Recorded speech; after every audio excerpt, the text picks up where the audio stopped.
It's CBM Productions time next.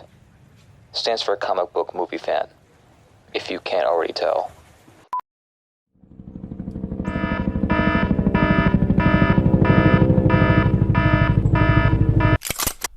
Okay, before I start, just want to say this video is a joke.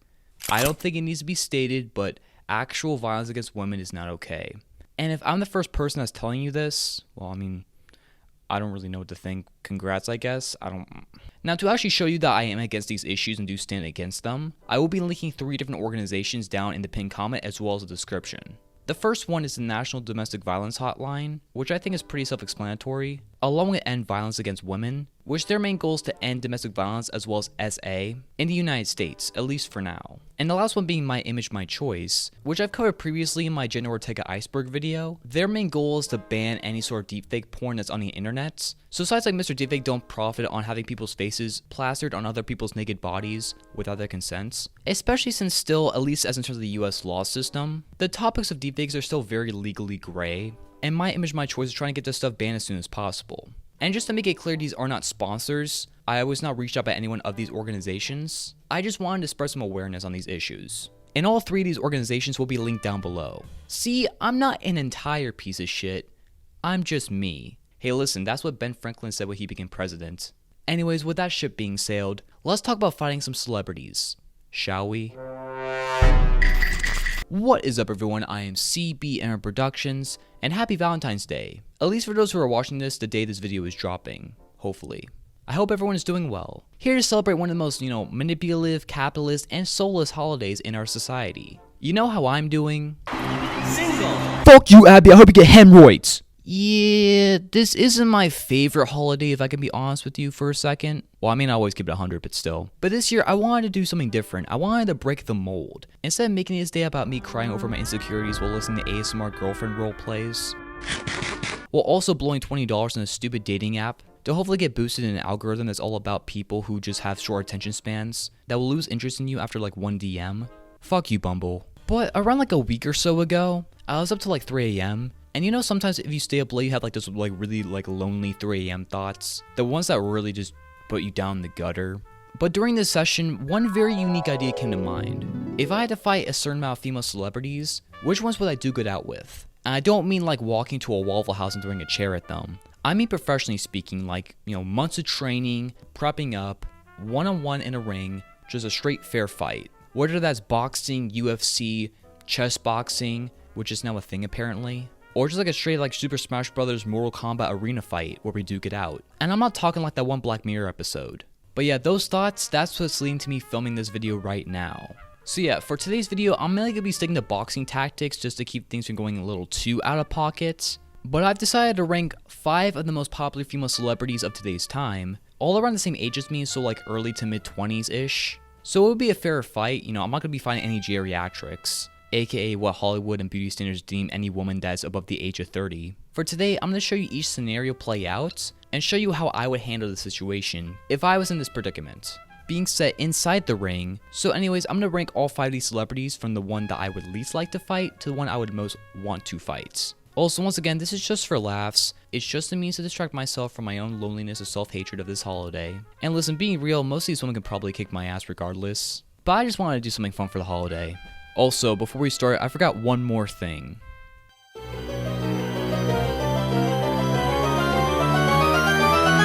Here's my Jenna Ortega TV. Don't ask me why I have it, it's just fucking here. Anyways, let's get into it. So our first opponent, the first rival of this list, is none other than Zendaya herself. The reason she's at the bottom of this list is honestly because I'm scared of her. She would most likely beat me up given her stature alone. And there's one other reason why she scares me that I can't get into right now, but we'll talk about it later on. Not to mention, we do have to have some sense of diversity within these 5 women, unlike the Academy Awards. But that's a tangent. I'm just trying to give all these women a fair shake. Similar to how like Andrew Tate will give like free tours to women in Romania, allegedly. Don't sue me, please. But anyways, breaking down how this fight will go specifically, after months of training, Michael B. Jordan style. I mean, we're practically twins. I would have this dramatic entrance, gloves on my hands, boxing garb on, coming in from the left wing, making my stance known. Given the fact how tall she is, I would pretty much have no other choice than to just do body shots like ribcage, kidneys, cause who needs those, right? But after like 2 or 3 rounds of like trading blows and whatnot, fucking Spider-Man comes in and tries to fend me off. This is the other reason why that she's at the bottom of the list, because she has a fucking superhero in her back pocket. But just because Spider-Man is there, doesn't mean I can't kick his ass. And would easily do so without a second thought, and probably just shoot him with my unlicensed gun. I mean,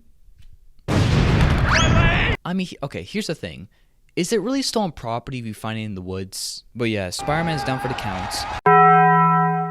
Okay, now I have to take that guy's clothes off.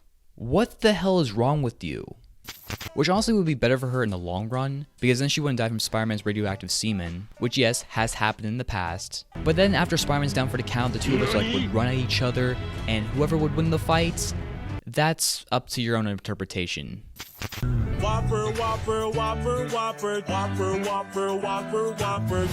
Ring skin him a ring skin him a ring skin him a ring skin him a ring skin him a ring skin him a ring skin him a ring skin him a ring skin him a ring skin him a ring skin him a ring skin him a ring skin him a ring skin him a ring skin him a ring skin him a ring skin him a ring skin him a ring skin him a ring. Sorry, I got a little distracted for a second. Ty West, please cast me for a role in Maxine, cause I can go fucking crazy! Anyways, next up is 7-Eleven herself, Millie Bobby Brown. The reason why she's second to bottom at this list is because, well, she has fucking telekinetic powers. Barbecue bacon burger. I mean, she's basically an X-Men without the official branding. Or I'm sorry, X-Women. But on the other hand, we are around the same height, so it would be a fairer fight if we were in the same ring. At least from my opinion. Now, how this fight would play out in my fractured skull would kind of be similar to how I would start the Zendaya fight, with a lot of body shots personally, with some face shots, but I would also try to cover my face, because, you know, I gotta cover this beautiful sculpture of a face. But I would try to keep the momentum going at a nice pace. Now, around round 3, I would start going for the face a little bit more, as I would have to reach deep down inside of me and unleash the inner beast, the inner predator inside of me. Bad choice of words. So the fight would climax with me going haywire on her, and then she would pull out her telekinesis powers to try and tear me to shreds. Little does she know that I also simultaneously have telekinesis. I would go outside, stop a train at full speed, throw the train at her, as the two of us would have a huge Dragon Ball Z style fight, and blow up the entire planet in the process. Now, who wins? That's for you to decide. So what if I'm the monster? If I were to set an orphanage on fire, would that be considered arson or considered child endangerment first? Anyways, Billie Eilish is our next opponent. Now, the reason why she's a little bit higher on this list is because the benefit of actually having to fight against her would honestly open up the opportunity of me getting a guest spot on our next EP, or at least have the track based on me, like how I damaged her like some sort of ex-lover. Hell, I can probably just spot a couple verses myself. Collab in the works, maybe, we'll see, come in 2025, I don't know. Regardless, similar to Millie, I feel like since we're around the same height-ish, it will be a more interesting fight. Now, to my detriment, she does have more protection, I guess you could say. I'm trying to phrase this. She has a bigger chest area than me, so it would give her an advantage. But not as big as that age gap relationship. Oh yeah, you right. Thank you, other me. Fuck you! Okay. Not gonna lie, that does kind of remind me of a certain Strokes song. Or the Strokes in real life. Hell, even thinking about that makes me want to have a stroke. I haven't listened to the Strokes in a hot minute. That's some good music. Soma is what they would take when... I would mostly start out with some body shots to kind of even things out a little bit, but I would have to take some on the side to apply the most damage. Probably some face shots as well, but not too hard. Hey, sexy mama, nice teeth. But once again, after a few rounds, I would have to spice things up and once again bring in my telekinetic powers, as I would summon my own army of spineless rabid creatures, also known as Astroworld fans, as they would storm the venue where this match is being held and just create like a giant wave of fans like those zombies in World War Z, overwhelming the ring, as the two of us would square off one last time, and to be continued. But guys, don't worry, the blue balls don't stop there. Scooby-Dooby-Doo, where are you? I have 3 locked kids inside my trunk. Anyways, next up is Olivia Rodrigo, one of the newest sensations of pop music nowadays. All these are the ones that don't cheat on the pregnant wife. Similar to Billie, I could secure myself a track on her next album, so really there's nothing to lose, only to gain by this. Also, considering the fact she's not super tall or huge in stature, once again it would be a fairer fight in my personal opinion. Now starting out this fight, I would go fair, but I would try to spice things up a little bit and slide tackle her. That's a lot of damage! Sometimes my genius is... it's almost frightening. Just for funsies to take her off guard. Now after getting a yellow flag for that, or whatever the fuck happens in boxing, I would try to corner her by delivering blows by any means necessary. Now if she were to start turning the fight into her favor, I would try to hype up the crowd to try and start some shit. To the point where people are like throwing items and shit in the ring to try and distract her, the commentators would just be going like batshit, water bottles would be hitting her, and would just get to a point where she would just forfeit and just walk off stage. Don't fuck with me.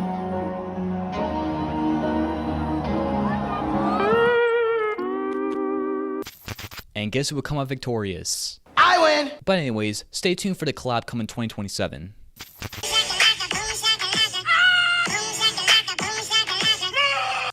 If you are fans of the channel, are you really shocked by this? Of course Jenna would be number one, because she's always my number one, while also simultaneously be my sleep paralysis demon. Get out of my head. Get out of my head. Please get out of my head. Please get out of my head. Please, I can't. Get out of my head.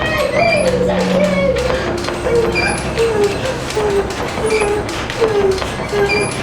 Get out of my head. Anyways, as someone who has done a deep dive on her twice, it's safe to say that me and her have some history with one another. I mean, we're practically family at this point. Well, I mean, until now. I hate to break it to you people, but sad to say, me and Jenna do have some beef. I don't want no beef. You want no beef? You don't want no beef? You don't want no beef? After coming to the realization that she copied her iconic Wednesday dance from YouTube legend LA Beast himself, Have a good day! I have to settle the score, people. I have to make things right. She will not get away with this. And maybe if I face my fears head on, she will finally get out of my head. Considering this is what, chapter 2.5 of the Jenna Ortega saga? You know, building out this cinematic universe. But anyways, how would this fight play out? Now, she definitely is the smallest out of the people that I selected for this video. She's not really tall or really like big in stature any sort of way. I mean, she's kind of tiny, to be honest with you. So I mean, face shots would be a lot easier to take head on, but to be fair, she does have the advantage of being able to give out several body shots to me, because that's the area where she can weave and bob the most. But then I remember, I have my telekinetic powers that are somehow still canon, and proceed to perform an exorcism on her to try and get her out of my head, or at least the demon that's possessing her to make me feel this way. It has absolutely nothing to do with how insecure I feel about myself. As my sleep paralysis demon emerges from her body, she falls unconscious, and I have to fight my final boss head on. This is the last stand. Everything that has been building up for the past 20-some years of my life, all wrestling this duel of the fates. Me and the demon face off one-on-one, as we use our various powers into an isolated piece of rock, as the two of us are trading blows head on. The demon starts to overwhelm me, as he's taking every shot he has in the book, but as he thinks he has me down for the counts, I have an epiphany. Oh wait, I've seen Scream 5. So I break the demon's ankle, throw the demon out of the arena. As I fly up into the sky, as the demon's trying to comprehend what just happened, I deliver him my secret weapon that I've saved it for only emergency circumstances. I give him the pale skin stare. It's kind of like the light skin Riz stare, but you know, I'm white. No, it's totally not like blue steel, fuck off. And as the demon is mesmerized by my beauty, the demon spontaneously combusts, and the day is saved. I fly back down, and Jenna has awakened. But we end up shaking hands and putting our beef behind us, and I get the title belt for winning every single fight unscathed. And that's where our story ends. Anyways, today's video was kind of bizarre, not gonna lie. I might get a few restraining orders out of this, but I had fun, so I mean, that's all that matters, right? I do hope that y'all got a laugh or two out of this video. I mean, that's the whole point of making stuff like this, is to, you know, kind of distract you from your daily struggles and just trying to entertain you for a few minutes or so. But besides that, I'm going to shut up for now and just head back to my hole. But before I do leave, I will once again remind you guys that all three of the organizations that I did shout out at the beginning of the video, as well as my Instagram, will be linked in the pinned comment, as well as the description down below. And yeah, that's about enough insanity for today, folks. So I'll see you guys whenever I see you next. Now go to bed. Ocean man.